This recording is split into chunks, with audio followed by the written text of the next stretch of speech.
Agenda West Side Beer.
Guys, welcome to the episode of Into the West Comics. My name is Frank. Oops, excuse me. Uncle Nephew Shane is here. Oops, excuse me. Good, thank you. Good morning, everybody. Don't sound too excited to be here now, Shane. I'm very excited to be here. He's drained from the You sun. could have fooled me. It's 1,000 degrees outside. Oh, we're already I'm complaining about the I'm already heat. complaining about the heat. Yes, enough's enough already with this heat. I'm ready for winter to Hasn't come even back. crossed 100 It's yet. been in the so. 90s for 2 days. Shane's done. I'm done. You're Winter. done. We all dress better in winter. We all look better. Well, you do for sure. Oh, thank you. Can't jump in a pool With in your the middle of sweaters winter, and though. scarves and stuff. Yeah, my pins. I can't even wear my pins right now. Yeah, you're because your pins keep you warm. Well, still. Well, he can't with. Well, oh, you can't wear them because what will they like burn you? No, because there's really no place to put them. I can put them on my hats. Put them on your shirt. No, Right in your- that's not good. The hot dog corn dog Paul is here and he's pinless. I'm pinless. He's But always he pinless. is not single. It's also correct. The very taken Polly hot dog. He's in the place Very to be. taken Polly hot dog. Shout out Liam Neeson. Shout out. What? Liam Neeson. I will find you. Taken? Oh, Oh, there it is. There it Taken. is. I'm tired of being Thank you, Quan. stupid. You're tired of being Tired stupid? of being stupid. I'm tired No of being comment. slow. I and would stupid. imagine most stupid people are probably tired of being stupid, I'm tired of it. even if they don't And realize it. guys, please welcome our special guest. He's volunteered to spend another evening with us. This might be on him. He's staying up late for us. Sad. He just got Maddie the puppy to bed. He came back from the gas station with the cigs. And It's quite the intro. he might be almost finished watching the Tom Brady roast. It's like 17 hours. Please welcome the collector without fear, Brendan Riley. Hey, oh, Maddie's awake. Hey! Oh, well, Oh my awake. goodness. Look at that. right off the bat, we have plenty of questions for Maddie. Yeah, I'm he's about to go with my wife because he's got a whole lot of energy right now. Oh, big puppy buddy. energy. I'm surprised he's not wearing a Daredevil costume right now. Yeah. Yeah, good boy. All right. Yeah. All right. You're gonna go now. No. Oh, Oh, well. All It right. was fun while it lasted. You'll do. Yeah, I know. The consolation prize. thanks for taking some time tonight, man. Appreciate it. Yeah, absolutely, man. Good to be here. I guess the thing that everybody's been talking about has been Xmen 97. We got the finale yesterday. This is probably one of the bigger things that we have watched with regards to the Plus. We're going to talk a little bit about the viewership shares that are going on with Disney Plus and like shows and how many hours, I guess you could say, people have been watching the shows. But we're going to talk about Xmen 97 real quickly for a moment. I wanted to get your guys' thoughts and your reactions. I'm going to start with Brendan. I saw you post earlier today. You're talking about how people are saying that this is the best thing the MCU has done, and you're saying, calm down, please, take it easy. Best thing? But what Yeah. have been your thoughts about the show as a whole, and is this the greatest thing that the MCU has ever put on television or a streaming device? I really enjoyed the show. I loved it. Each episode, I didn't think there was a bad episode. I thought, some were stronger than others, but I loved every episode.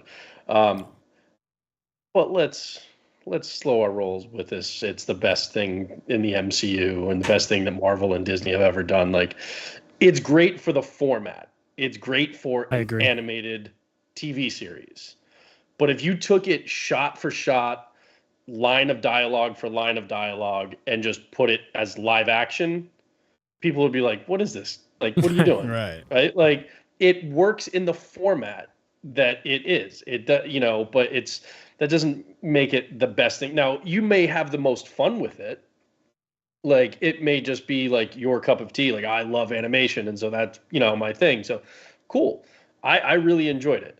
But I'm not going to pretend that that's on the same level as like The Winter Soldier or, Infinity War or something like at least just for me. I think people are getting so, because it is pretty faithful to a lot of the source material, even though it does condense major storylines into like really short episodes. Oh yeah.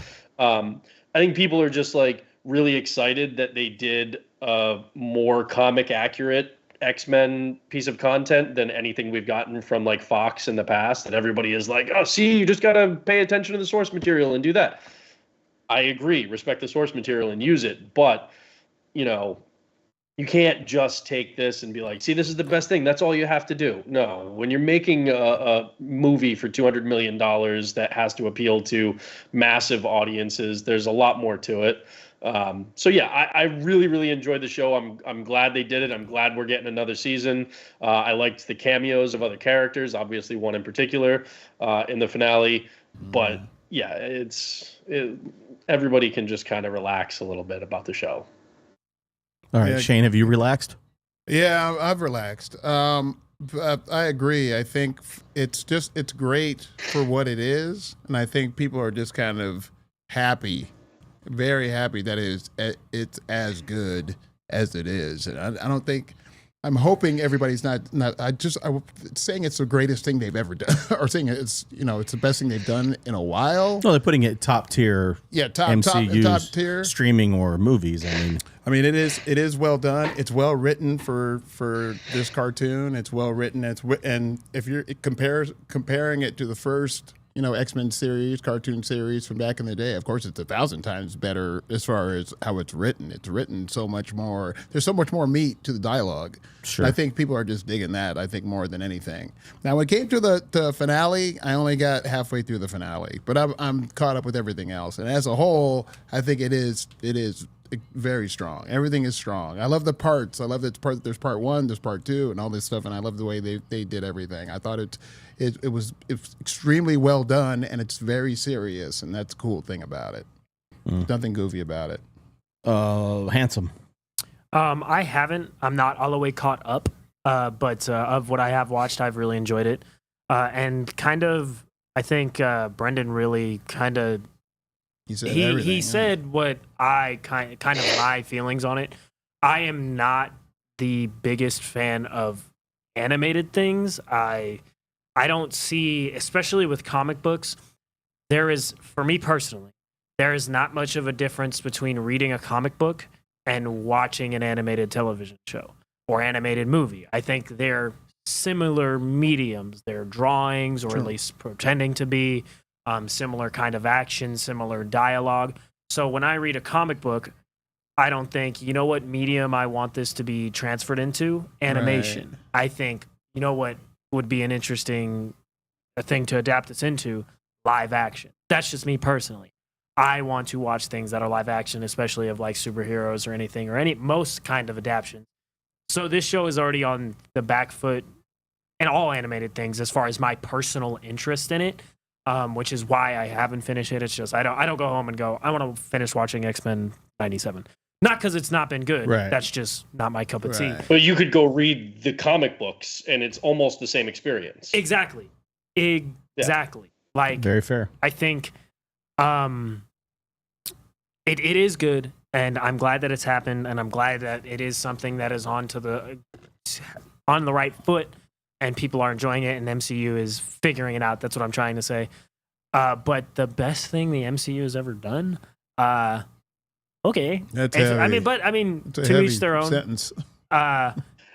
I think that's also coming after people have been so disappointed by X-Men content that we got through Fox. And then a slew of movies and shows that people were underwhelmed with in the MCU.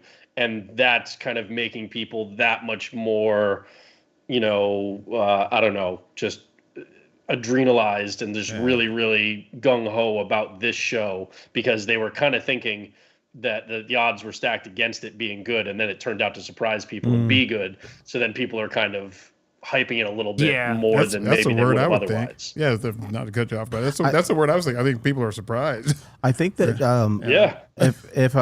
if I was going to do anything after seeing this first season, and like you mentioned, I mean, we're talking about the source material.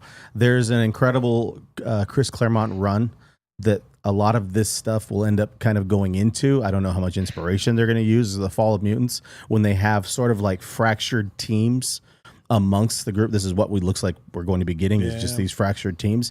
And then you get to introduce characters like Iceman and Colossus, and we get to finally see Kitty Pryde and other characters. Like if you see the wall, I think when you're watching the end of the episode, there's a lot of Easter eggs in there. But if you see the wall that Forge is looking at, there's characters like unknown, like whereabouts of like certain characters.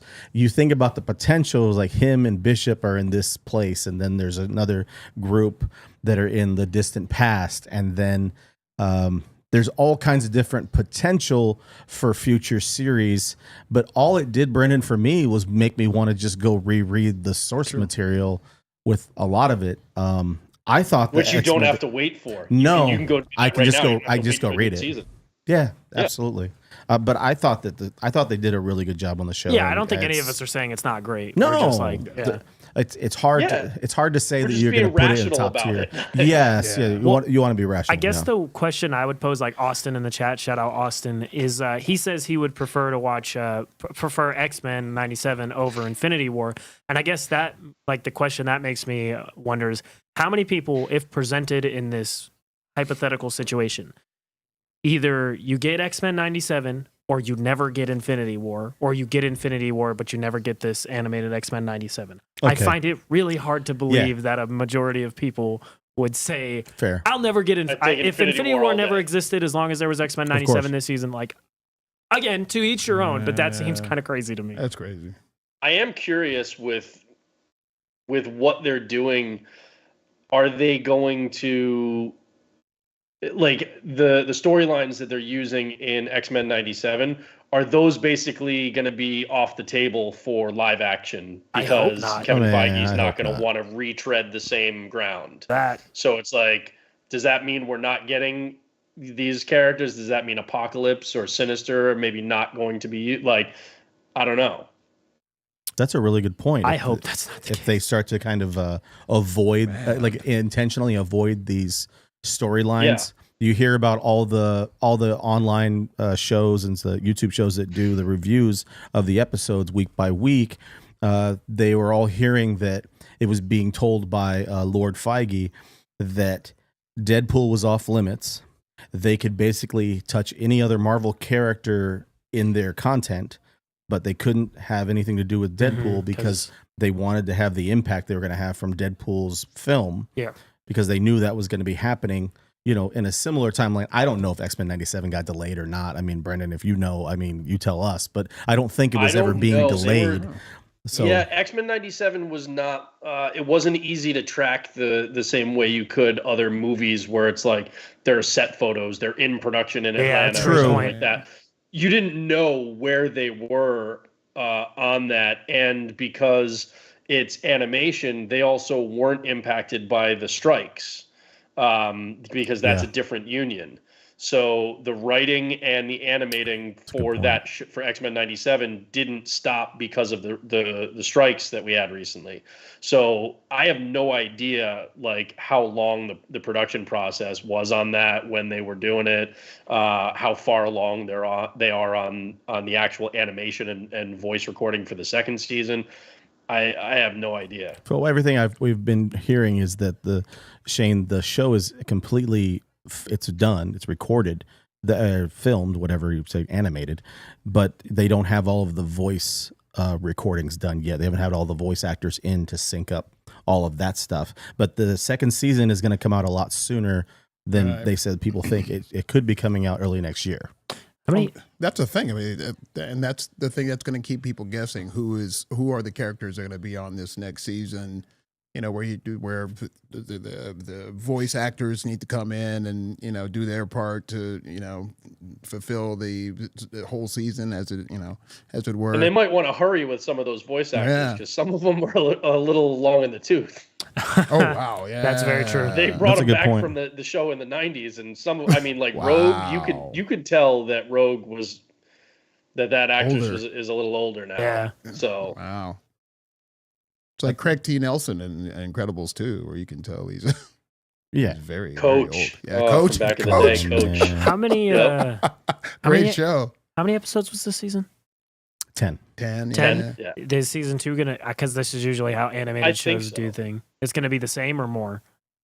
I think they're gonna be like 10. In that ballpark. They're not gonna do like a 22 episode. It's probably all gonna be in that like 8 to 12 range. Because that's another reason I fall behind on animated shows all the time. Like I'll watch like the first 5 episodes of the first season. This is what happened to me with Bad Batch. I watched the first 5 episodes, and then just the episodes start to pile up and pile up and pile up and pile up. Yeah. And there's a 10 episode first season and a 24 episode second season, and that's 12 hours of television. And I'm like, they're seeing if I can watch a movie for 2.5 hours. Catch back up, yeah. They're seeing if it works the first season, and if it works out, then I could watch almost the entire MCU in 13 hours instead of this television show. I mean, at least X-Men's the only movies, at least X-Men episodes are only a half an hour long. The finale would. But when it's 24 episodes, the finale was 42 minutes. They actually gave us a good amount. Yeah, the first episode was a little bit longer, I think, and then the finale was too. So but for an animated show, I'm totally fine with that. But it still drives me nuts when on Disney Plus they're not beholden to like ads and commercials and stuff. They don't have to have a certain amount of time because you got to be off the air because then the next show starts. And they consistently will do these shows that should be hour-long shows, and they'll do like 28, 32-minute episodes. Whether it's Mandalorian or an MC Loki or something like. And I'm like, I don't understand why you have no restrictions now, and you're acting as if you have more restrictions than back in the day when it was on cable. I don't get it. It drives me nuts. Well, you were talking about getting upset at Plus, and we've got some announcements earlier this week that will probably make you more upset. We got the official announcement that the series will be called Agatha All Along after they leaked different episode titles, I guess, is what they were doing. Paul was very angry at all the titles that were coming out. I feel like it's going to confirm for September. I feel like Trey was a little more angry than I was. I think so, but yeah. We're all equally upset. And then they also said that Ironheart is happening. It'll be early 2025. And then I don't know if they said anything. Was there another? Oh, Daredevil. Huh. How could I forget Daredevil? I'm talking to Maddie's daddy right here on the line. How could I forget that? Daredevil will be 9 episodes in probably March of 2025. And I wanted to get your take on this. They said when they had originally started filming the first time around, before they started over from scratch, they were not going to do any references to the original Netflix Daredevil stuff. And I think that would have been a huge mistake. Now, D'Onofrio and Matt Cox has said that they're going to be Charlie Cox. Matt Cox. I'm thinking about Maddie. Sorry, yeah, that's okay. Yeah, Charlie Cox was saying that it's going to, in fact, will cross over with the Netflix series as far as references and everything else. I mean, but Daredevil's going to be in it. I mean, Yeah. I think it'd be pretty good. I'm excited for it. Daredevil Same. Born Again coming out in March. Your thoughts on these announcements, Brendan? So, well, with the Agatha thing, I kind of wonder if they stumbled into the Agatha all along kind of title, and because Captain America 4 has had like 37 different titles too. Sure. And they're not doing some, funny thing with that. So I kind of wonder if they were going back and forth and kept actually changing the name of the show. And then they decided, oh, wait, this would be a good gag and it would make it look like we were doing this the whole time.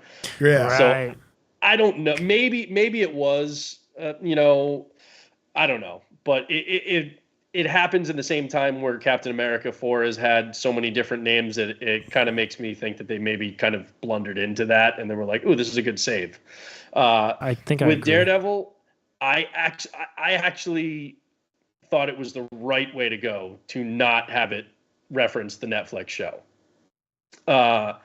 So as much as I loved the Netflix show, I wanted Marvel to be able to do their own version of that character and the supporting cast and stories that Netflix touched on, but we could get more comic accurate versions, get like a more comic accurate suit, be able to tell, a more comic accurate version of the Hand, because the Hand, I love the Netflix show. The Hand was very different in the Netflix show than what they are in the comics. Elektra, Bullseye, all of these things, I was like, those were great, and you can't take those away from me. I got to enjoy them already, but I want Marvel to be able to have everything available to them to tell a story if they want. And I thought it was easy because even though I think they've kind of bungled the whole multiversal saga, in this phase, you have the multiverse where Charlie Cox can play the character, but it be the MCU's version of the character, and it didn't have to be Netflix's. Sure. And that gave them a lot, because also it's like, well, Kingpin has been arrested twice now and put in jail twice now. So now you've got to try and figure out how to get him out of that and still be relevant in the new show. Wasn't he shot in the face in Hawkeye? Yeah. He didn't see Echo. But he just had a tiny boo-boo in I didn't watch. Echo. I didn't watch Echo, so I don't know. I actually enjoyed Echo. I know some people did. I actually did enjoy Echo, but I didn't hate it. The thing is, now, so basically they had the pause during the writers and actors strike where they were able to, because Kevin Feige is spread so thin, he's not as hands-on with every production as he used to be. But they had the time to look at everything that they had during the strike while they couldn't do any more. And they looked at it, and everybody has kind of said that they were just like, this isn't working. Let's take advantage of the writer's strike, shutting it down, and let's start from scratch. And even like Vincent D'Onofrio and Charlie Cox said, they were not referencing the original show at all. And then when they came back and completely retooled it, they were like, okay, we are leaning into the Netflix history now. This is the same cast. This is the same universe. And then they brought in the actors who played Foggy and Karen, who were not in the original Born Again show. Yeah. So they retooled it. And I still think that this can be great. But I wouldn't have been upset if they had just done their own entirely new thing either, because that opens up a lot of storytelling doors too. So we'll see what they do. I think it's going to be good no matter what. So I'm just looking forward to it. I'm glad that they're leaning into it, but I completely you totally understand. I think that's super valid of having them be able to kind of do what they want as far as putting it into the universe and not having to lean on something else. I don't think I would have been super mad at it. I probably would have been annoyed if they recast Foggy and so on. But if they would have just not same characters but not referencing it, I don't think that would have bothered me. I think I would have been totally fine with that, and they would have been able to tell what other story. And then eventually, if they wanted to be actually we like that element, we'll bring it in, kind of like the Star Wars Legends thing when they made them non-canon and started bringing it in. Right. But no, yeah, I'm excited for Daredevil. It's one of the few. I think there's 6 Marvel projects next year. It's And people were probably like, well, they said they're going to do 3. Well, yeah, they're finishing the production on the things they've already started production on. There's, I think, Born Again, Thunderbolts, the new Captain America. There's Fantastic Four, and there's Spider-Man 4. I think is supposed to be tentatively coming out in 2026. Oh no, not Spider-Man. Blade is tentatively coming out. And then there's Ironheart on Disney Plus too. That's still supposed to be coming. And of those things, the only thing I'm really excited for is Born Again and Fantastic Four. Those are the only things. I'm mild salsa curious about the Captain America movie. I feel like that movie could end up being really cool. Anthony Mackie and me too. Yeah. Harrison Ford and Red Hulk. Sure. And I think that could be really cool. I think I'm probably 70-30. 70% it's going to be a mess. 30% it might be like one of the coolest things they've done in a while. But the only one I'm 100% sure that it'll probably be good is Daredevil. I think the rest of it is up in the I think air. Fantastic Four, I'm pretty sure Really will be good. Matt Shockman's a good director. I hope I hope they need to look good though. Everyone You know what I they've mean? cast. I mean, if The casting sounds great. I Yeah, don't know the cast who is John phenomenal. Malkovich is playing, but the casting sounds really good. And here's the thing: I've said this before. It's like if the Fantastic Four movie is not that good, okay, like it's not going to end my world because I like the Fantastic Four, but they've never been one of like my favorite books and my favorite groups of characters. So it's not like I'm not as invested in that, say, as how they introduced the X-Men into the MCU. To me, that's more important. Obviously, I'm a big Daredevil fan, but I also think Daredevil is critical for the Disney Plus side of their business. So I think that those are really good. I think Fantastic Four is going to make a lot of money anyway, just because of the cast that they've got. in there. Pascal goes a long Then way. it's about like, do they have legs and are they really involved in the MCU moving forward after that? But I think it's going to make money no matter what. Probably not as much as Deadpool, because I think Deadpool is I think that movie is a $1 billion movie. Yeah, probably. If it's decent, like if it's a 7 out of 10, it's going to be $1 billion movie. If it's not, it's not going to have legs and it's not going to carry at the box office. But I'm sure it will. I mean, Sean Levy's a good director. Well, the X-Men is going to be like their Avengers. Yeah, I think they made. Yeah, that's why it has to be Trying done to switch. well. Yeah, they have to focus on that one the most because that's their Avengers. I really think they made a massive mistake. They acquired the rights from Fox, and they said, we're going to wait to start developing Fantastic Four and X-Men. And at the time, I feel like, I know personally, I don't know about everybody else, but I was like, why are you waiting to Get develop to it. two of the most popular? I understood waiting to introduce Not both them, of but them. I thought they would have started developing those properties the second they got the rights. Well, that's Sure, what I mean. sure. Yeah. And they didn't start actually like they just started like 6 months ago, I think it was, starting to like solicit writers to come on board for the X-Men, and I'm like, you guys didn't do that 4 years ago? Yeah. They a really good point. were like, we're going to lean in. I don't know. It's like you're kind of old guard of like B tier characters that the movie's elevated to A tier.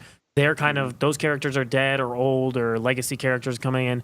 Now you have a perfect opportunity to introduce the two other most popular books over the last century from Marvel.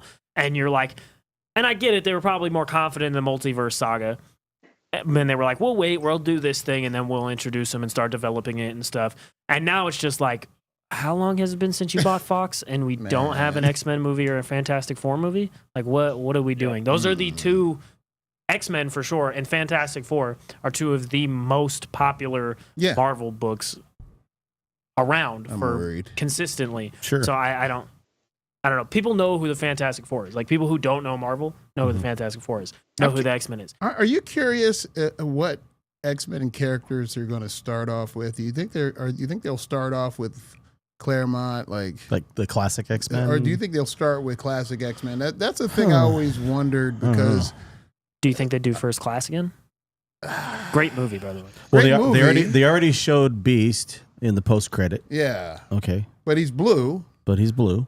That's true. I mean, I would think that if you want And to that start could be this a thing different over, universe. that could be a Yeah, different universe. I It's think not like the one we're necessarily going to get. But that's there's rumors out. I mean, rumors are, who knows. But they said that the rumors are both that X-Men and Fantastic Four are both existing in different universes, and then they'll be brought into the MCU's 616 or whatever, their shared universe eventually. But when you see the films, they'll be separate. Yeah. So I don't know. That's the part that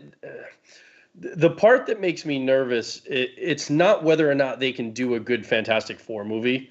It's whether or not they bring them into the rest of the MCU in a way that doesn't make people just roll their eyes, because Marvel can tell good stories, but they've really fallen down on the job when it comes to connecting the whole multiversal saga. And it's still confusing as hell. What is a different universe in the multiverse versus what's a different timeline? Yeah. Like, Right. what does Loki do? Like, are those universes? Are those timelines? Are there multiple timelines within each different universe? Like, it's so convoluted that you don't know what they're talking about at any given time. Like, I don't know what the difference is between the timelines that Loki was dealing with in season 2 and the incursion that Clea warned Doctor Strange about at the end of Multiverse of Madness. Yeah. What's the difference between those? And when we get Secret Wars, which one are we pulling from there? And the thing is, now we have the TVA, which deals with timelines And in Deadpool and Wolverine, which is supposed to be another universe. So they haven't done a good job of letting people understand what story they're telling. And so that's my concern, not whether or not they can tell a good Fantastic Four story, but whether they can bring them into the MCU or not in a way that we can wrap our heads around. Isn't it weird how this is kind of mirrored like comic books in the early 2000s? There was way too many different versions of characters and confusing like universe stuff going on. And so they made the Ultimates. They said this is a fresh This is universe. it. We're starting and over. now it looks like they're doing that with X-Men and Fantastic Movies. Four. Yeah. Every time you start to involve extra universes and timelines and dive too And we far have into new it. Ultimate Universe books now In in the the comics. comics. Yeah. So it's like, Cyclical, yeah. It's crazy. I don't know. Yeah. Insane. Beautiful. Frank, come on. Whoa. Oh, there you go. He had one on him. He has was one ready on him for that right moment. now. Yeah. At the ready. Yeah. I mean, I think that I trust this process that they're going to get there and they're going to figure it out. You don't trust it. You're shaking your head at me. Shane's glass is half Oh, was I empty. doing that? That was involuntary. I had no idea. I was shaking my head no. You have no That faith. was resting stank face. Yeah. Resting stank face. He has that Not resting often. stank face. 20 plus years I've seen it. Resting stank face. Wow. Wow. Oh, sorry, just the last 5. What is going It works. on? It works Yeah. well for us with the white beards. Yes. It's very easy to do when you have this beard, or we can judge. We're judges with these beards. That's true. The white beards. Sonny, shout out Sonny, by the way. is He shouted out all of our beards in the chat. Oh. He said, I just dropped in to tell everyone how great we their all have beards looked. beards. Love you, Sonny. We got beards. He He can't grow one. That's his problem. He can't. Wow, he he tried. gave you a compliment. Wow. Wow. And you You better thank. You better What? praise us. 'Cause What? you can't grow one, son. You Oh, can't grow a man. beard. And you know good and well you can. This guy compliments his beard. That's what he says in response. No, I'm kidding. You got a I nice beard. Yeah, you're just mad because you can't 'Cause grow you can't one. grow one. What? That's right. Uh, What am I, Never Tracy know if you're Morgan? gonna get sweet or salty Shane. Yeah, I know. he's, I mean, That was like in the middle. it's 50-50. I know it wasn't. No, I think that was pretty salty. Yeah. Yeah, he's a salty guy. Save us.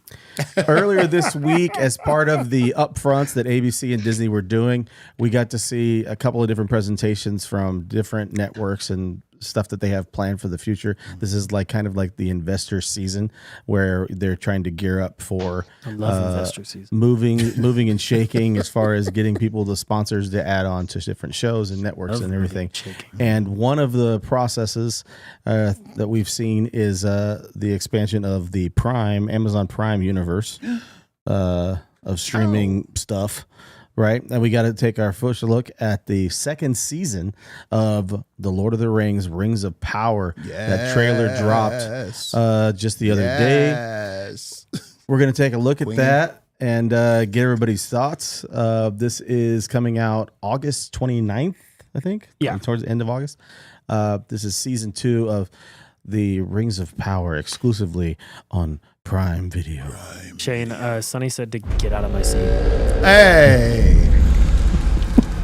Never. Get out of my chair. Get out of my chair. And powerful has returned.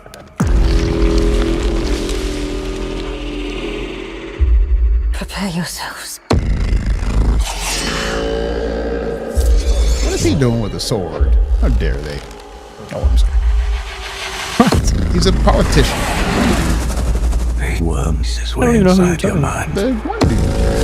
Elrond? The elf. Yeah. He's not. I thought he was a politician. I thought he wanted He's to be a governor. general. Oh. Not that. I think he has been We're here. talking about. I think he's been here among us all along. This dude.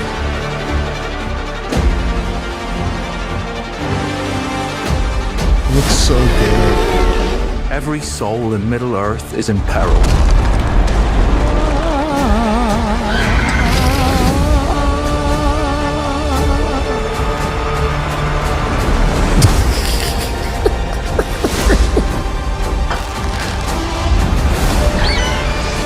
Gigantic bird. Who's that bird, Paul? Probably Glyphir. You didn't think I'd have an answer, did you? No, I knew you'd have an answer. I knew it. He's wrong. It's his cousin. Uh-oh. Glyphir's cousin. Mount Doom. Is that Mount Doom? Man, this is going to be good. It looks pretty good. This is going to be so good. I like this show a lot. I do. All right. I mean, you guys know I'm like a massive Yep. Lord of the Rings is to me as Daredevil is to Brendan. Yes. I'm like I've Massive read every fan. book multiple times. I'm across all the stuff. I've read the annotated stuff. Like I love this stuff. I think the first season was good. I think they made some changes that were a little baffling. Wacky. Wasn't even bad. It was just like so. They usually Sauron pretends to be an elf. The Galadriel and Círdan and Gil-galad are like, we don't trust that dude. We're not letting him in his land. Sonny says boo. And Celebrimbor is like, no, he accepts him into his land and he helps him make the rings. Then he pretends to be Anatar, which is the elf that you see there. Yep. And then he leaves, and then they make the 3 elven rings without Right. him, and then he puts his ring on, and the elves take theirs off because they sense him and whatever, so on and so forth. But the first season, they make the 3 elven rings first, with Sauron already having been there as a human, and now he's going to come back as an elf and trick them into making the rest of the rings. How? It's a little more convoluted than it needed to Why be. are there so many rings? Why is it always rings? Well, it seems like it's always Class- rings. I mean, like That's a big just- Flava Flav clock or something. That would be cool. one Or some brass Flava knuckles. clock Like, to make it, rule you them know, all. so you can use like I don't know. No, I like the Flav But clock. that's Flav, really- you're right. The Flav clock would be much better. That's the only time they make the rings. It's just those rings are the ones that carry on through all of the stories and so on. Yeah. But I mean, that looks really good. There's the scene where you're yelling at the guy for having a sword. You can kind of see in the background. There's the what looks like the Barrow-wits, which are kind of ghosts that it looks like they're gonna fight. Yeah. And I think it looks really cool. It looks great. It looks like it's I love gonna it. be a little What, closer Frank? to the book, which Sonny says, I can't wait for Paul to aggressively convince me to watch this. I'm not gonna. You don't watch it. Aggressively. I don't watch. Listen. I mean, we're gonna talk about. I don't really like House of Dragons, and he doesn't really like Lord of the Rings. Well, he likes the movies. We but all he have to doesn't like watch the it, though. books. Yeah, We all watched it. I'm going to watch it. I'm gonna watch it. I think it looks cool. Yeah. I love it. Yeah. I can't wait. I like them both for different reasons. Where Sonny was just like, I do not like this Rings of Power. I think they were nonsense. both good. I think House of Dragons was a little put together a little bit better, although I did not like it personally as much. There's too much incest in those, Yeah, in those the incest really got shows it. for me. It makes it a little hard for me to enjoy. Little too southern for me. I didn't say that. South King's Landing. A little too backwoods. Little Walmarty. Little backwoods for Frank. Did you watch any of this stuff? Brendan, He's laughing. So I usually only watch Lord of the Rings if I need to fall asleep. That's Frank. Oh, it's a good nap That's show. Frank, yeah. Yeah. So It's like golf on the it's- weekend. It's like you're Tylenol hungover. PM for me, man. Yeah. Look, I tried. Look, I love all kinds of sci-fi and fantasy franchises, and I have tried so many times to watch the Lord of the Rings, the Peter Jackson movies, and ask my wife. I don't do this on movies. I literally fell asleep every single time. They are long, though. I They are ridiculously long. Yeah, look, I mean, and if people want to Well, not watch ridiculous, but- people walk through the woods for 3 hours and then drop a ring into a volcano and be like, okay. That's my stuff, Okay, yeah. that's cool. That's my stuff. Is that Clerks too, where they were arguing about Star It Wars? did not blow my skirt up. So I did not watch the first season of the first season of the show. I watched the trailer. I was like, maybe this will like energize me about the franchise. It didn't. So I didn't watch that. Fair enough. I watched this trailer. It didn't like. I don't hate it. I'm not like anti Lord of the Rings. Like I said, Oh, it's just not your cup of tea.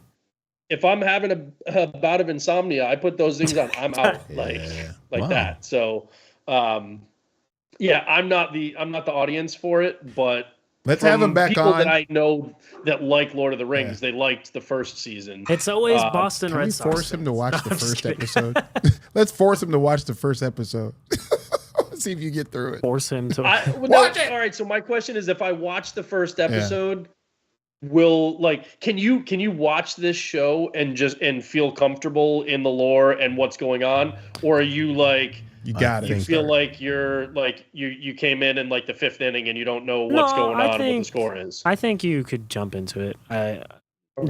How much you enjoy it, notwithstanding, I thought it was pretty good. But I think it's simple. There's a bunch of elves, a bunch of guys, and there's one bad dude, and he wants to make rings. It's Okay, so I mean, complicated. you get the plot without having to do all the homework of the other of the Peter I Jackson believe movies so. and everything. Sure. Okay. But did you watch Game of Thrones? How do you feel about Game of Thrones? I liked the original series. I watched the first couple episodes of House of Dragons and enjoyed that, and then just life happened and I wasn't able to finish the first season, so I haven't finished the first season. So I will go back at some point. But there's a whole lot of there's a whole lot of incest in those shows in general. So it's very much a lot of people whose parents had the same last name before they were married. Yes. But yeah. But no, I'll check it out at some point. But it's also not something we were talking about this before. It's like it's not something I'm worried about like spoilers necessarily because you lived through a decade of the original series where people who read the books were like, "Oh, this is what's going to happen next," or "Oh, it didn't happen like that in the book." So it's one of those things where this franchise, it's just if something gets spoiled for me, you just kind of roll with it because that's kind of par for the course. But I did enjoy the first couple episodes of the House of Dragon first season. Yeah, I think as a massive Lord of the Rings fan, I think House of Dragons is a better in and of itself. If you're not engaged in the lore, and even just on a basic level, it's better than the first season of Rings of Power. That's not to say I think Rings of Power was bad, but House of Dragons was a little better, more well produced. Does Rings of Power have that like? Oh my God, this cast is so big. It takes you like 5 or 6 episodes before you can keep track of who the characters are. Because Game of Thrones is very much like that. No, I don't think it's as bad as. I think Game they're of Thrones. they touch on all the characters within the first 3 episodes. It's like It bounces around. 5 to 6 main characters, and you meet them all in the first episode, and you're able to track them. See, that's a lot more manageable than Game of Thrones. Yeah, where there's like not 45 like characters that you need 10 to keep track families of. who have a brother who wants to sleep with his sister, but Wow. he's in love with the guy from another. Game of Thrones. House of the Dragon. House of Dragon. They seriously, it does take a minute to figure out, or it took a couple of watches each episode. Like I watched each episode twice. The first season. It jumps forward in time a little too. And that first season they jumped forward in time, but I had no problem with that. I just had problems with, who's this kid now? Because there's so many kids, and this and that, and like that was the thing. It was all the kids, and you can't go by like, oh wait, okay, well they're not related because they're hooking up. Right? No, they yeah. No, in fact, that doesn't matter. I wonder if is George R.R. Martin an only child? It's encouraged. Is he? Kind of makes me wonder about his home life growing up, because there's a lot of. Look that up, Frank, real fast. Brother Marcus joins us here. He's a big. He loves dwarves and the elves and snorks and everything. Snorks. What are your thoughts on snorks, Marcus? Smurfs. Snarfs. The cartoon. The snorks. The snorks. He's a big fan of snorks. Yes. I'm actually excited for this. It'll be good. I enjoyed the first season, so I found it very approachable. So, you know what I'm saying? It's approachable. It's approachable for someone who's either a casual fan or doesn't really know a whole bunch about, Lord of the Rings. Because we're at that point now again where another generation needs to be kind of introduced to this kind of thing. Sure. To keep it going. Yeah, to keep it going. Like, every once in a while we get new Spider-Man stuff and all that kind of stuff. Keep Spider-Man going, whatever, in the comics. So, given that principle, I think that it's approachable and keep it in the zeitgeist, if you will. Yeah, there you go, like Batman or whatever. So, yeah, I think it's cool. Well, that's another thing is it's just beautiful. Like that is, say what it's you will. Visually incredible. Lord of the Rings, this new series is just beautifully done. Whether you like the plot or doesn't not, even matter. it's gorgeous. That's why I wasn't bored. It seems like the production value is crazy. Yeah. I wasn't bored by it because it's just gorgeous to watch. Like everything is really Feast well done. for the eyes, if yes, yeah, agreed. I can. But it was like $1 million a show for like the, Yeah. the first season. Yeah. kind of to, I think it might have been 10 million or something. But kind of to what you were saying, I do like that they're starting to do more to Lord of the Rings stuff. Like it was just announced that Peter Jackson is producing and Andy Serkis is directing a new Lord of the Rings movie. It's going to be about the time between when Gandalf leaves the ring with Frodo and leaves, and he goes and joins up with Aragorn and hunts for Gollum to find more information. That's going to be, so it's going to be like a Gandalf Aragorn adventure, pretty much. That's not cool. confirmed, but that's what it seems like to me based on what I know. Hopefully Andy Serkis can do a little bit better job directing this than his last movie, though. Oh, Venom 2? I feel like that's more on Sony than it is Andy Serkis. I hope it is. Jeez. Yeah, I mean, I guess, but it kind of ultimately falls to the director of a movie, and it was that not was garbage. I know. With Sony, I'm was never going rough. to blame the directors. I'm going to blame Sony every time. Yeah. Like, I'm not blaming S.J. Clarkson for Madam Web.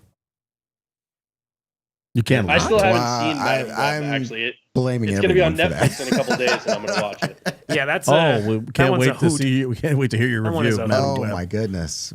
I blame everyone for that one. Everyone's That's getting fair. a piece. Everyone's I blame all the even actors. Little Mike Epps who did that little cameo he had before. Well, I guess my See, I'm actually looking forward to it now, and I wasn't before. I'm looking forward to it now. Just it's one of those things where like you hear something is so bad that you kind of want to be like, all right, let's really pick this apart. Let's see how bad this really is. What's crazy is like it's the truth. That's the craziest thing. Is like at first you're like, all right, everyone's over exaggerating, but Nope. when you're reading it, when you're watching it, you're like, oh my god. Here's I'm taking a scientific approach. I want to be like, okay, like, is this worse than Morbius? Is this worse than like is there Did you anything never in saw it? this movie that is more pointless than Tyrese's role in Morbius? That's what I want to know. I'll put it to you this way. For me, it was Madam Web was absolutely rock bottom, but I was able to enjoy just making fun of it. yes. Yeah, that's what I'm looking for. Whereas New Mutants, on the other hand, was That was absolutely horrible. But that pissed me off. That's nothing you can do. Because that was Let There Be Carnage. That was Venom 2 for me. Yeah, I genuinely wanted to ask for a refund after watching New Mutants. I was like, this is garbage. I can't believe they wasted my time like this. I never watched New Mutants. Yes. Yeah, it was but so see, bad. I don't have the same motivation because everybody that I know who hated New Mutants, they were like physically angry at how bad it was. Yes. But everybody that I know that saw Madam Web, they're like, I can't believe this thing got made. This is amazing Exactly. that it's so bad. Disbelief. It's Yeah. funny how people have different reactions that like to something that is so bad, but it's either like this is so bad that it's like rubbernecking like at an accident on the highway. You have to look. Yes. And so Yeah, I think it comes out on Netflix tomorrow. Actually, I think it, and I gotta watch. I'm gonna watch it. And like, look, even if it's bad, I just sat through Rebel Moon Part 2. That's Oh, fair. okay. Right? Yeah. Like, I Slow can motion deal with Madam harvesting. Web You at guys that point. notice that all three of the movies you just mentioned were produced by Sony. So Yeah. that's what I'm saying. Did There's Sony do Rebel Moon?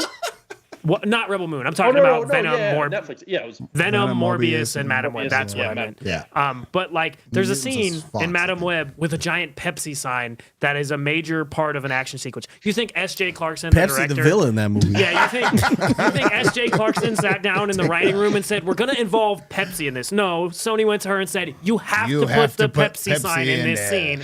She went, "Okay." All right. So that's why I blame Sony for those. It's crazy though when you think about it. Sony has produced those absolute turds, You're right.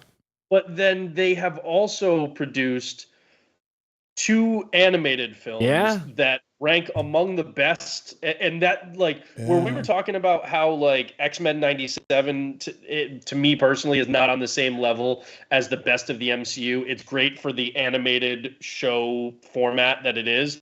I absolutely think that the Spider-Verse movies transcend that barrier and I are agree. just as good as like the other films in the MCU and stuff like that. It's crazy how Sony did those horrible like Morbius and Madam Web and the Venom stuff, but they also did the animated Spider-Verse movies that are Oscar worthy. And then on the gaming side, they've had such amazing success with the Marvel Spider-Man games. It's like, I don't understand why the live action side of Sony just can't get it right. It seems like if there's actual people being put behind or in front of a camera, they can't figure out how to just let the directors figure it out. Right. And it's not for lack of talent. They've had a lot of talented people on all of these movies. I don't get it. Yeah, I don't know.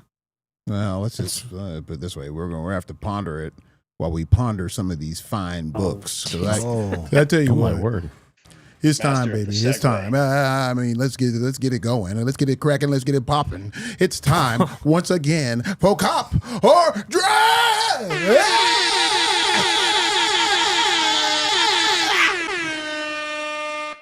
Yes. Is everybody ready? Are Are you ready, Marcus? I'll ever be. I am. Are you I ready, am Brendan? now. Are you ready, Paul? Are you ready, Frankie? Yeah. Frankie, Frew, it's time once again for Cop or Drive. Let's do it. That was like 90s Animaniacs. Yeah. And I'm zany to the max. Yeah. All right. You're naming off all the countries. Brendan, you go first. You're the guest. Let's do this. Okay. Let me take a look at what you got going. He has All Madam right, Web, so- the comic version. Wouldn't that be great? Well, I kind of cheated and I brought 3 things for you guys. All right, let's see. Because I wanted They to do that every week. give you something new and then something old to appreciate too. Oh, right. The first new thing though is mug shots from Mad Cave Studios. Oh, okay. Wow. And this is actually the B cover, but I love it. It's That's amazing. this cover is it's Fran or Fran Galan. I can't remember how you pronounce it. Okay. But he's the artist who did. There's a glare there. He's the artist who did the Pine and Merrimack. Oh, nice, book, yeah. which I really liked. So when I saw this cover, I was like, oh, I'm definitely gonna get that. The interior art is much different. It more closely resembles like if you read like Brian Michael Bendis's Murder Inc. series. So Michael Avon Oeming's art, it is more reminiscent of that. Oh, yeah. So it's got like those kind of blue color washes, and then there are sections with orange. But it's basically it's set in the UK, and it's if you're familiar with, it's got vibes of Get Carter. I don't know if you guys are familiar with it. Yeah. So Yeah. original 70s movie back in the day with Michael Caine, and then they did a remake with Stallone back in the aughts. But it's basically like this guy is part of the kind of UK like kind of criminal underworld, and he's left his hometown for the better part of a decade, and his niece goes missing, and his sister reaches out to him and because she was dating the son of this kind of like mobster that the main character had issues with, like, 10 years ago, and thinks that that's involved in her disappearance somehow. So he's coming back to his hometown to try and find his lost niece. And so it's kind of this Get Carter, or almost like the Parker series. Like, remember they made that movie with Mel Gibson, Payback, back in the day, where he played the character Parker. It very much vibes like that. So this was the first issue. I think it's going to be 4 issues, if I'm not mistaken. But it's just, again, just fun, kind of like underground gangster in the UK series. So that one was a really good read. The other one was this one I've been looking forward to since they released Distillery released The Devil's Cut, where they gave us a taste of all of those different books that were going to be coming out. And so this is Blood Brothers Mother by Brian Azzarello. And this one, I just, I'm a sucker for Westerns. And I know, Frank, you talked about Ain't No Grave last week, and that was really, really good too. So this one, Brian Azzarello and Eduardo Rizzo, and this is definitely that gritty, violent Western in the vein of like Unforgiven and Tombstone and stuff like that. But it's almost like this painted style art, but very, very brutal and bloody in a lot of the panels, with these cool kind of orange and purple color washes. But this is basically, even the back cover is pretty rough. That's wow. And so, but it's basically this guy gets out of a Mexican prison. His old gang like bribes. He's been in there for 5 years, and they bribe the prison to get him out. And he immediately goes to find this woman that he used to have a relationship with, and she has kids that we're led to believe are his, but she's now married to this preacher, and they basically go to find her, and he doesn't even really want the kids. He just wants her.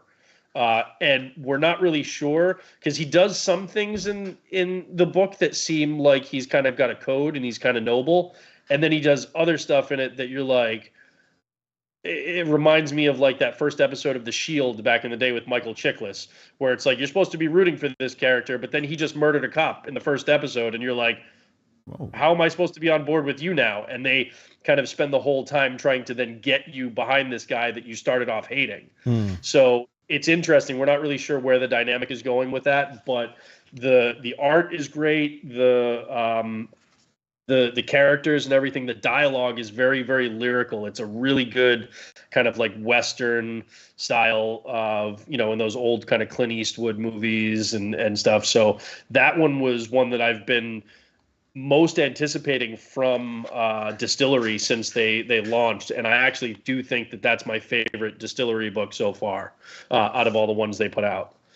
And the last thing that I brought, this is just as an aside to figure, those are 2 new things, but one thing that I think is really great that people should go and you can pick up in a trade for like $15-20 is Cover. And for anybody who's not familiar with this, it is from David Mack and Brian Michael Bendis. And anybody, I know you guys have gone to, to conventions, to, bottom shelf back room card show, whatever that right, the bottom shelf card show. Wow. But this is my favorite card show. Yeah, I need to pass to that. This is actually based on kind of loosely based on David Mack's actual experiences. How much of his actual experiences, you never fully get him to answer. And I actually had a conversation with him at a show one time about it. But so he's done a lot of work for the State Department, going all across the world and stuff. And so this book is basically, there's a comic creator who goes to cons all over the world and is approached by the CIA to basically be like an asset, be like a spy for them, because nobody is suspecting that a comic book creator going into wherever, whatever this Eastern European country is or something like that for a comic book convention is going to be a spy or a source of intel. And so he then is actually like acquiring info from all these people, hundreds of thousands of people that are at these comic conventions. And it's hilarious. And so he wrote it with Brian Michael Bendis. And prior to Discovery buying HBO, they were developing this as an animated series for HBO Max. And then that got shelved, and now they're still working on it. And Brian Michael Bendis and David Mack are writing it. And David Mack is aiming to direct it. But they're going to be shopping it around, but they are still developing it as an animated series. And David Mack did all the artwork, so it's very much got his like watercolor styles in sections of it. Right. Beautiful. But then it'll go from that to some of his, his kind of like pencil and ink style too, which is very different. So it goes back and forth based on the setting, whether he's at a comic convention or he's, showing art that like the character in the book created. So it's a beautiful book. It's hilarious. He and Brian Michael Bendis worked together so well. It's 6 issues, and you can get it in the trade paperback now. It's from Dark Horse. Cool. It is such a fun read. And if you've ever been to a convention, if you've ever been to a comic show, you read this and you will see things in this that you're like, I have experienced that exact thing at a show. Like Super that, I've relatable. seen that happen. That is real. And so it's a really fun read that kind of makes you want to immediately get up and go to a show. So that's something that anybody, you can just pick up, whether it's on Amazon or at a local shop or something like that. But I highly recommend that one. It's a lot of Fantastic. fun. Fantastic. Nice. That one was my favorite of the ones that you talked about. Yeah, that sounds interesting. I like those. I like those distillery books, but they're expensive, so you got to be real. They're like they're like picky. $9 a pop. Yeah, it's, that's rough. that's something they're gonna have to kind of figure out if they're gonna be sustainable. It's like you got to bring that price down. Yeah, I ain't reading it's- that. Go to a regular size format instead of the oversized. Yeah. If that's what you need to do, but I think that's hurting their sales. Yeah, you got to be real picky with them. Well, all right, Marcus, you're up. Let's see what you got. All right. So Better be good, Marcus. Yeah, I went very image this Image heavy? week. And I'll start off with one that was it was kind of a blind buy because I wanted to see what this particular writer was up to. And Sean Lewis just came out with a book. It's a 3-issue miniseries called Bear Pirate Viking Queen. And it's looks dope. it's you know what? It's very like the artwork. It's by Jonathan Baravicha, or Mark Baravicha. I'm sorry, Jonathan Marks Baravicha. That's his name. And it's very atmospheric, sketchy, Rustic? very abstract. It kind of reminds me of David McKean's artwork in Arkham Asylum with Grant Morrison. Yeah, it does kind of. It's very much like that, and it reads like a fever dream. It's been coined as being basically a tale of pirates and Vikings and bears and their queens and their quest to, and all the violence that ensues and how countries are made, basically. And it reads like a fever dream and very confusing at times. Yes. So I found it very abstract and kind of like, wow, what's going on? Is he dreaming? Is the bear real? What's happening here? Is Inside the bear every part of one this? of us lives a bear. Exactly. Shout out New Mutants. That's basically what it feels like. It's almost like if it, is he a separate entity? Is it like the Hulk? Is it Bruce Banner? Is it the Hulk? Is it one and the same? What's going on? So hopefully it'll get fleshed out. It's a 3-issue oversized miniseries. The next one is Out next month. What did you think of the art? I thought the art was great. I will say that I was kind of thrown off because I expected it to be more like I was expecting it to be like a horror book or something, something more like that. But it wasn't that, but it had those kind of tones to it. So it had. Did. I talked to Ryan, I was talking to Fire Guy Ryan about it too, because I said it almost at times it seemed like it was a blend of like Martin Simmons, like Department of Truth, and David Mack's like watercolors. Like if they kind of came together. And I was reminded of the movie Mallrats, because there's the scene where the dude is in the mall staring at the magic eye, and everybody can see the sailboat except him, and he's going nuts because there's this one panel. I don't know if you remember it, Marcus. There's this one panel. It was like a pink panel, and I'm staring at it for a good 30, 45 seconds. And I'm like, I don't know what I'm looking at. Yes. And then there's all of a sudden it was like a magic eye and the shark appeared. And I was like, oh, it's a shark. Yes. It was 30 or 45 seconds of me just staring at what in the absolute hell is this? Yes. There's a lot of and then it came into focus. Yeah, there's a lot of pages like that. And you're like, is he holding a piece of wood and a nail? What's that? Yeah, that's him getting somebody getting beat with a piece of the plank, I think. But yeah, it's very abstract.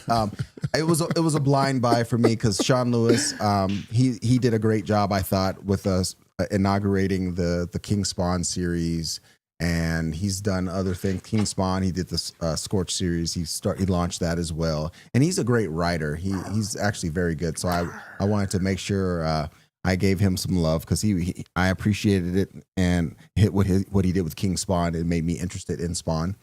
I still get Spawn actually. But he did that, and I was like, you know what, let me check this out. And it's already sold out at distributor level, so they're already going to second print for this. So it's making waves for sure.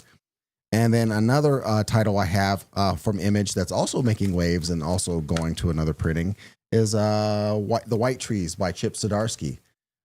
This is a fantasy. It's a mini series as well. They actually combined the mini series into an oversized, basically oversized comic, almost like a one shot, basically.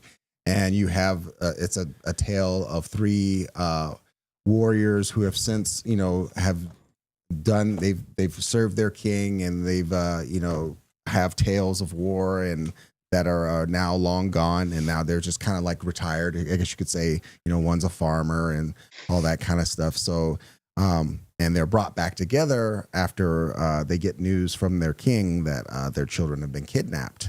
So that brings them all back together, and you're learning throughout the course of the story that they do share a bond, of obviously from the battlefield, but some of that also there's a lot of pain there as well. And so some of the relationships may be strained. And as they make that reluctant decision to, go join forces once again for one final mission, I guess you can point it that way. The art is incredible. Matt Wilson's the colorist. That's same guy on Hulk with Klein and is that AKJ, I think. Yeah, I think so. Okay, yeah.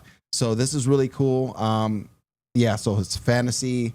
I think this might be like Chip Zdarsky's first kind of puree into fantasy. I'm not sure. I might have to check this out. Yeah, it's really cool. Yeah, so it's older because it was 2 issues, and then so this reprinting collects it into one oversized, because the same day, I don't know if you picked it up, The Whisper Queen is the sequel to those the White Trees. So The Whisper Queen came out, and it's the first issue. I don't know how many they're doing, but it came out on the same day as that oversized book, and it basically kind of continues that universe. Right. And that was actually the point I was going to make. Yeah, it's continuing, so I think that's why they went on ahead and re-released it, so everyone can kind of jump on board with it. Yep. But it reads very solid. You get attached to the characters almost immediately, so it's kind of very, very approachable to this universe. Hopefully we'll see where it goes. Maybe it might be a new it might expand even beyond that Whisper Queen. So those are my 2 very nice. Very nice, Marcus. White Trees, I mean, they're both like right up my alley. I was worried about Marcus, but now you those are two really good picks. Because nice. I mean, those are things that a lot of people aren't necessarily familiar with. It's like people know Xmen or Hulk or something like that. But those are books that a lot of people don't know until somebody tells them about it. Yeah, Right. Marcus is good with that. He knows how to bring in some wacky stuff. Yeah, I try to make it interesting. Yeah, he And makes then- it interesting. And then Sean Lewis, I mean, he's good. I wasn't sure if this was his creator-owned thing or if he was writing it or whatever. So I was like, you know what? Let me pick up this bear book. It looks cool. Let me see what's happening. But when it comes to surprising you, Marcus can do that. Now let's see what Batman book Paul has brought in for us today. Or Go Superman. ahead, Paul. Or Superman. So Go ahead, Paul. you got me.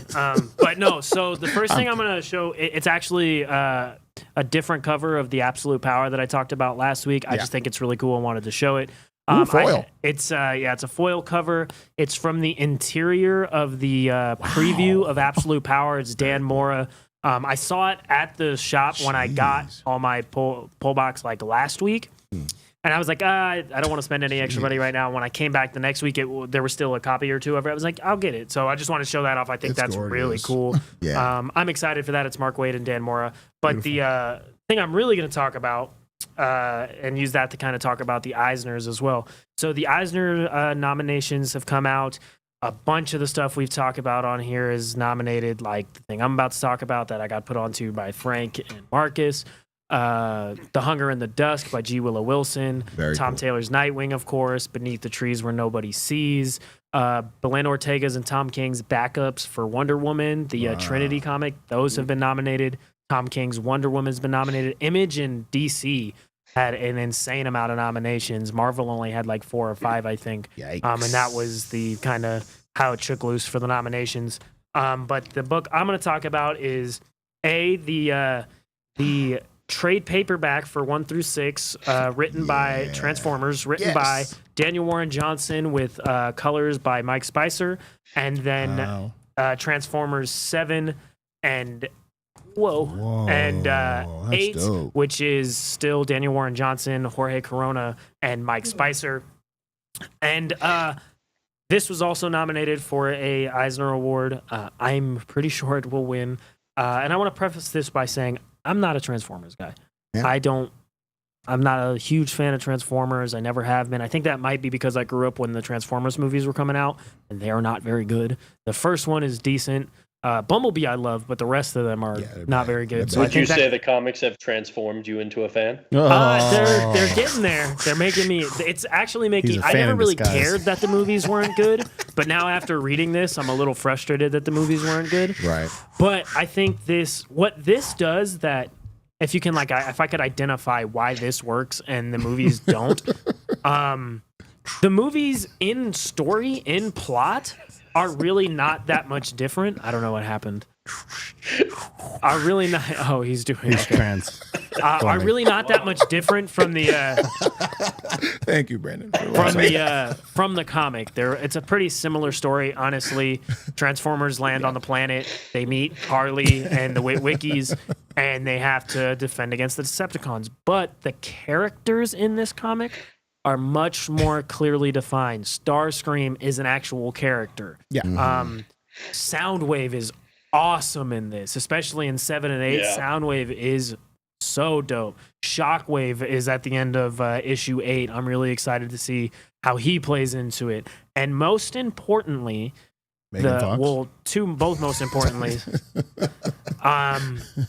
both the human characters, you care about them, but they really serve to prove just how awesome Optimus Prime is. Yes. How good of a person, a being he is. Yeah.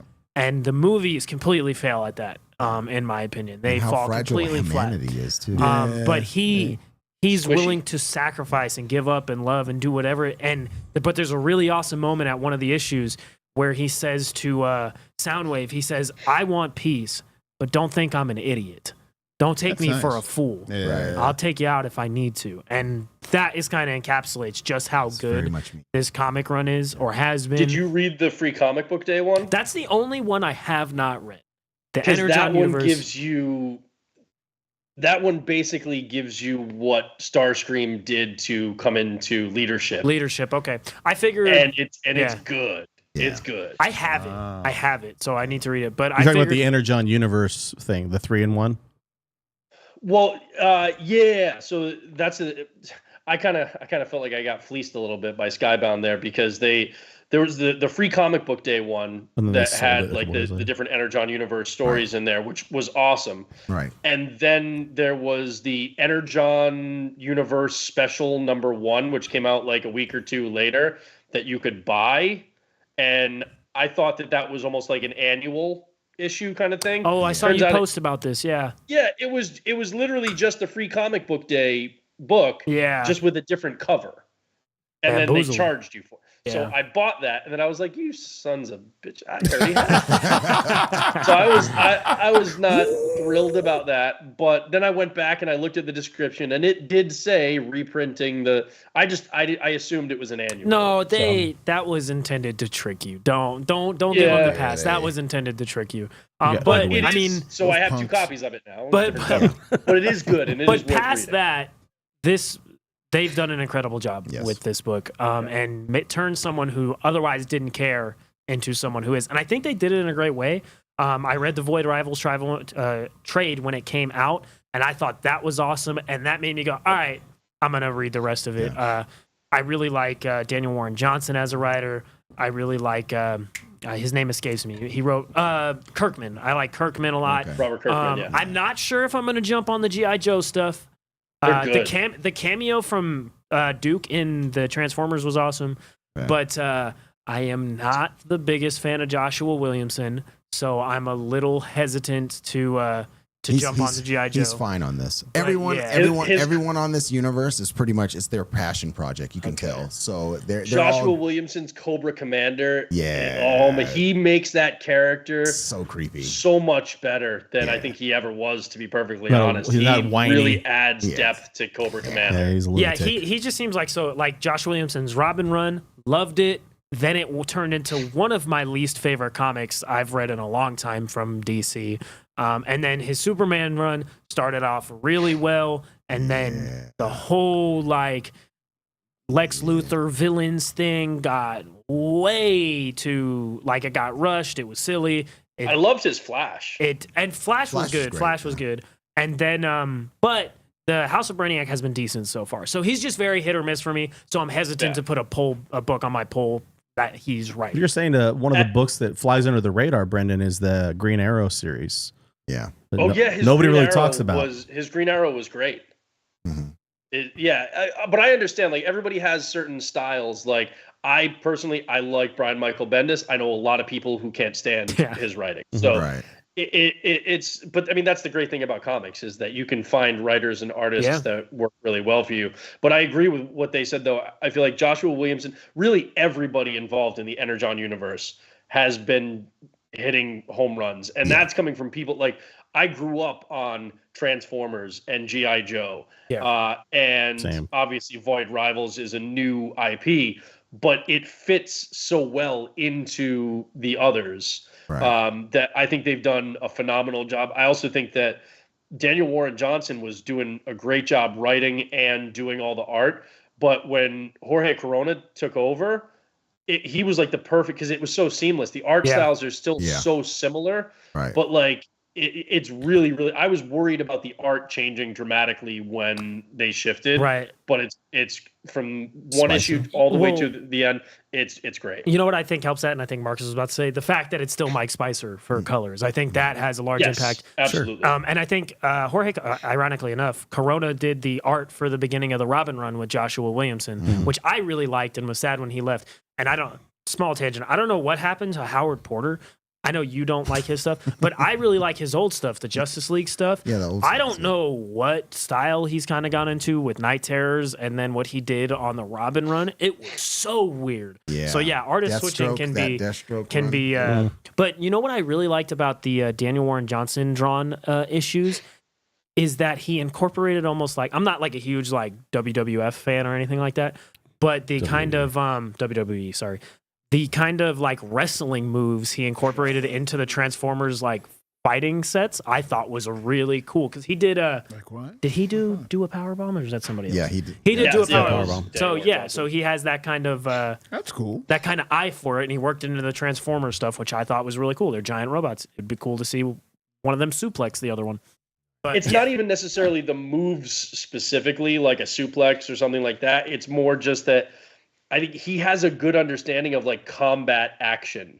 Yeah. And so he has a good understanding of how that's going to flow on a page, and so I've really enjoyed that because I think the layouts have been really, really good for the Transformers series. Yeah, the only time I think he lost me a little bit with he lost me a little bit with when Optimus got his new arm.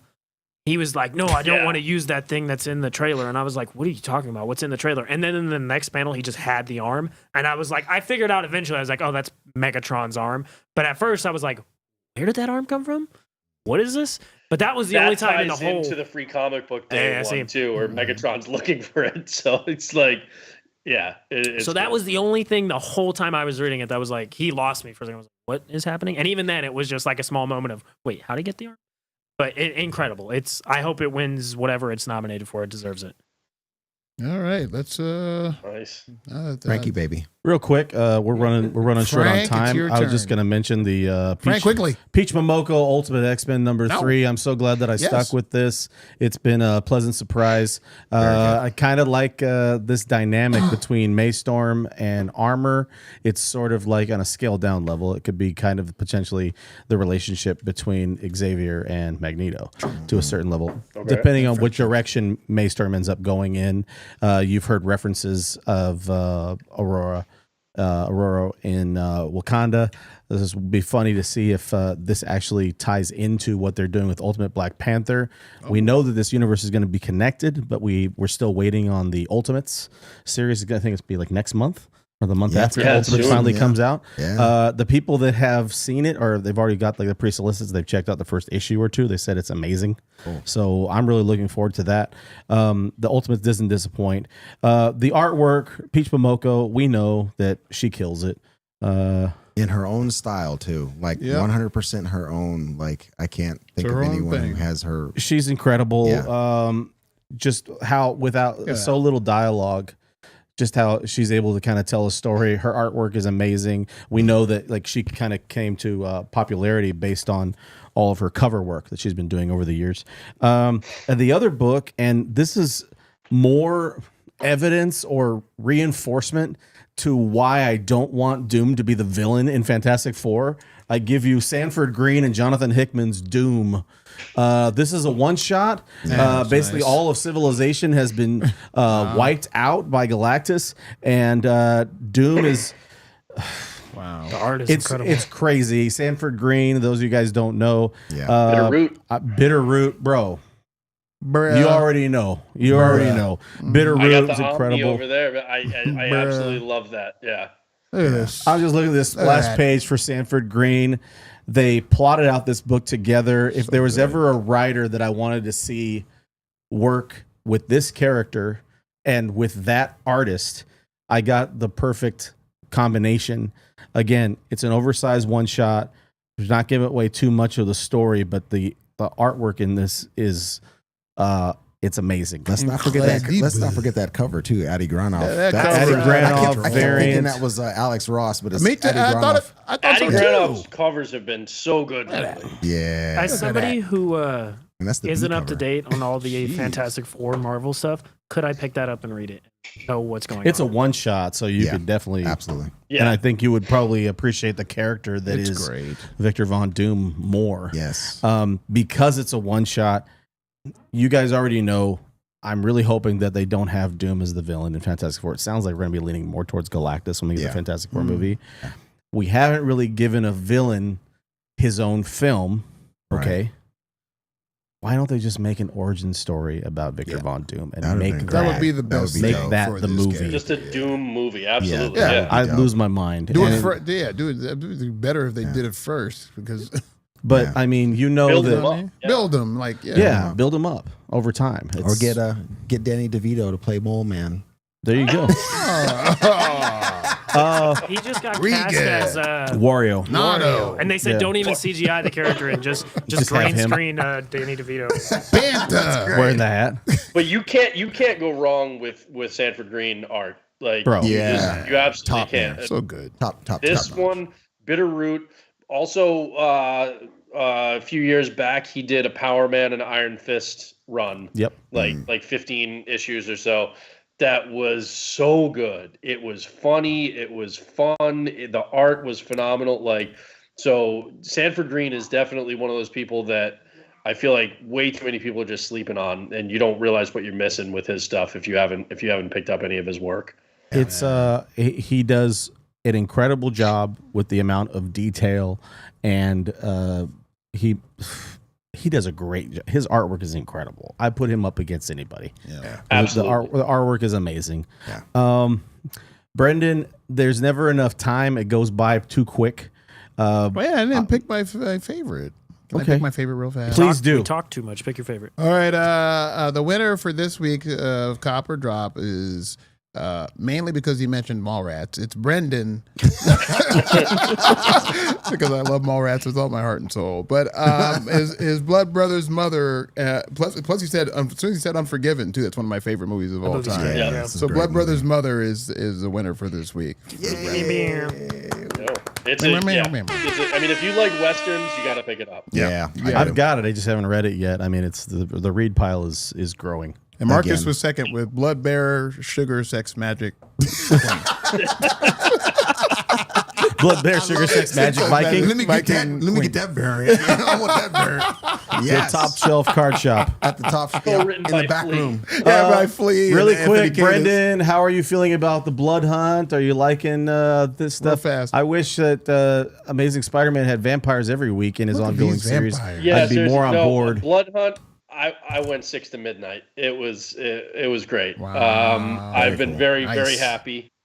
For me personally, look, I was super excited because I like vampire stories. All right, I the reason is there are so many different ways to do a vampire story. You can go Anne Rice Interview with the Vampire style. You want to go the teens, you can go Buffy the Vampire Slayer. Yeah. You want to go John Carpenter's Vampires with James Woods, from back in the day in the late 90s is great. You can do horror, you can do camp, you can do action, you can do the Blade, like the Wesley Snipes stuff. There's so many ways you can go about vampire stories that the possibilities are endless. And so with this one, I think they actually took a little bit of inspiration from a trilogy of books that I absolutely love, co-written by Chuck Hogan, who wrote the book The Town that Ben Affleck's movie was based on, and he co-wrote it with Guillermo del Toro. It was called The Strain. They made it an FX TV show, which was pretty good. I like that show. Yeah, it was pretty good, but the books are so much better. But it is that kind of like vampires, take over, spread like a virus, black out the sun kind of thing. And so I think this took inspiration from that.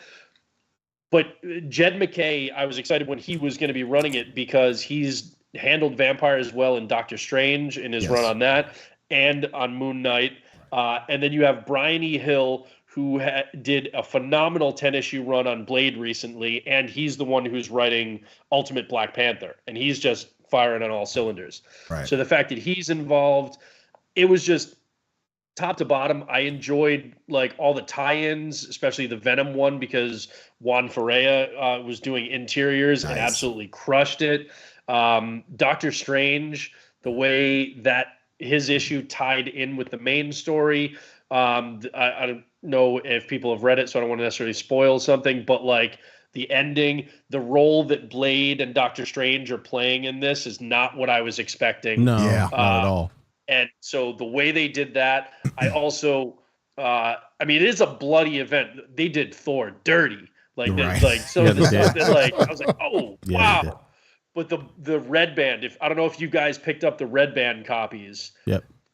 The last page alone, in the way that one ends, is so wildly different and so much more graphic in the red band one that I'm like, that's worth picking up. I'm getting the regular and I'm getting the red band because I want to see the differences, and it's fun to see that kind of that bloodier, more graphic version. But yeah, the first issue and then all the tie-ins, I got everything that I was hoping to get out of the beginning of this event. So I'm very, very happy, and I can't wait to read the rest of it. Yeah, Nice. I think it's been really good so far, really entertaining.